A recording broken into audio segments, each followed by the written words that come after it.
The courtroom held its breath. Camera shutters flickered like tiny explosions, and reporters murmured behind their notepads. At the defense table sat Sergeant Daniel Reeves, once a celebrated soldier, now paralyzed and motionless in his wheelchair, with his service dog, Rex, faithfully planted at his side. The judge's voice rolled across the room like thunder. Sergeant Daniel Reeves, sentenced to death. A wave of shocked whispers swept through the gallery. By sunrise tomorrow, the man in the chair would be gone. But as the guard stepped forward, Rex suddenly erupted into frantic barking, his stare fixed like a laser on someone seated at the very back. "Control that dog," the prosecutor snapped. The barking only intensified, sharper, more urgent. The judge scowled. "What is the meaning of this?" Then something metallic skittered across the floor. A military identification tag gleamed beneath the judge's shoe. The entire courtroom froze. What happened next would become one of the most extraordinary moments in legal history, because in the next minute, that dog revealed a secret no human had dared to voice. The courtroom had been overflowing from the start. Veterans, journalists, ordinary citizens, all staring at the man who had once been held up as a symbol of courage. Now Daniel Reeves faced an accusation almost too horrific to comprehend: murdering his commanding officer.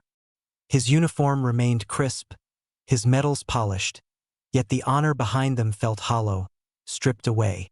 Rex sat beside him, wearing an old military working dog vest, his alert eyes never leaving his handler. He sensed Daniel's suffering long before Daniel ever spoke it. The prosecutor painted him as a man driven by rage and betrayal. "A soldier who once saved lives," she declared, pacing before the jury, "has now taken one." The judge's gavel slammed down, demanding silence. Daniel stayed wordless. No objections, no pleas, only the faint tremor in his hands as he held Rex's leash. The verdict came swiftly. Sergeant Daniel Reeves, sentenced to death by lethal injection. Gasps rippled outward. Rex whimpered softly, pressing his head against Daniel's lap.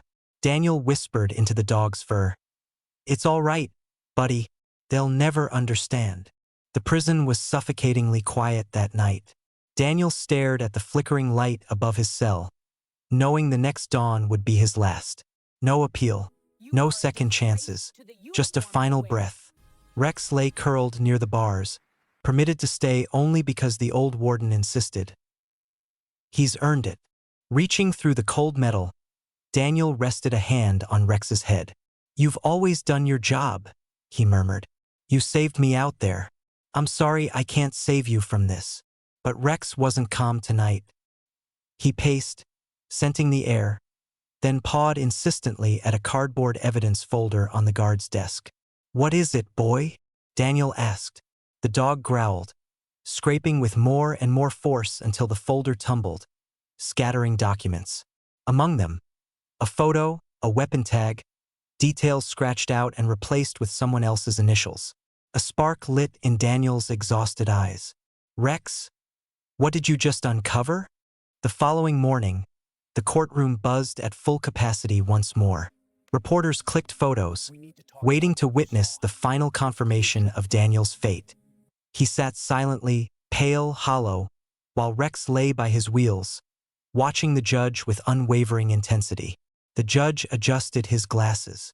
"The appeal is denied. The execution will proceed tomorrow." A heavy quiet settled. Then Rex barked, a sharp, echoing blast that rattled the room. "Remove that dog," the prosecutor shouted. But Rex refused. He pulled at his leash, barking toward the back row as if warning of danger. The judge stiffened. "What is going on?" Rex lunged again, not in attack, but in desperation. A bailiff grabbed him just as a metal tag slipped from somewhere and clattered to the floor. It spun before coming to rest beside Daniel's wheelchair. A military dog tag, and stamped on it, the serial number of the murder weapon. The witness Rex had been staring at turned pale as paper. Sweat beaded on his brow. Everyone in the room felt it. Something enormous had just cracked open. Chaos exploded. Reporters shouted, the jury rose, and the targeted witness looked ready to collapse. "Order!" the judge roared, pounding his gavel. though the room refused to calm. The bailiff seized the trembling witness and dragged him forward. "Explain this," the judge demanded. The witness broke. Tears streamed down his face as he cried, "It wasn't him. It wasn't Sergeant Reeves. I did it." The confession detonated through the courtroom. "We were ambushed," he sobbed. "My gun went off. I killed the officer, and I blamed him to save myself." Gasps erupted everywhere. Daniel sat still, stunned. He whispered to Rex, "You remembered his scent, didn't you, boy?" Rex wagged once, the only sound in a courtroom gone deathly still. The judge's voice trembled. All this time, the dog knew. Daniel nodded, tears slipping down his face. "He never forgets."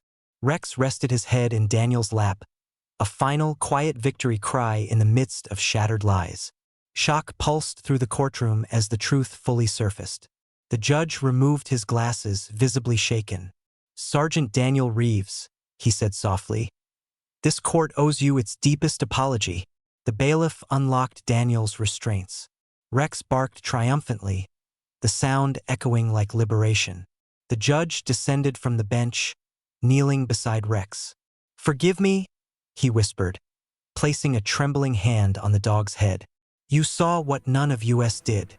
Rex gently touched his nose to the judge's hand, a gesture of grace. Cameras flashed, capturing a moment destined to circle the globe. Daniel's voice quivered as he said, "Justice didn't save me, Your Honor. Loyalty did." The judge nodded through tears. "Then there is much we must learn from your partner." As the courtroom rose in reverent silence, Rex lifted his head proudly, tail swaying. For the first time in years, Daniel allowed himself a smile. Weeks later, footage of the event dominated every news outlet, every social feed. Headlines blared. "K9 exposes real killer, saves handler from death row." Millions watched the moment Rex barked down the true culprit, altering the course of justice. Daniel and Rex now stood before crowds as heroes, not prisoners. Daniel's rank was restored, and Rex became the first dog ever awarded the Medal of Valor. "How did he know?" a reporter asked. Daniel answered simply, "A dog doesn't listen to lies. He listens to what's true." Even the judge who once condemned him stood nearby, humbled. "That dog taught me," he said quietly, "that truth isn't always spoken." Schools, police departments, and courts across the world began sharing the story, calling it the day justice barked. As the sun dipped behind the flag, Daniel rolled forward with Rex trotting proudly beside him. "He didn't just save my life," Daniel whispered. "He reminded the world that loyalty speaks louder than any human voice ever could."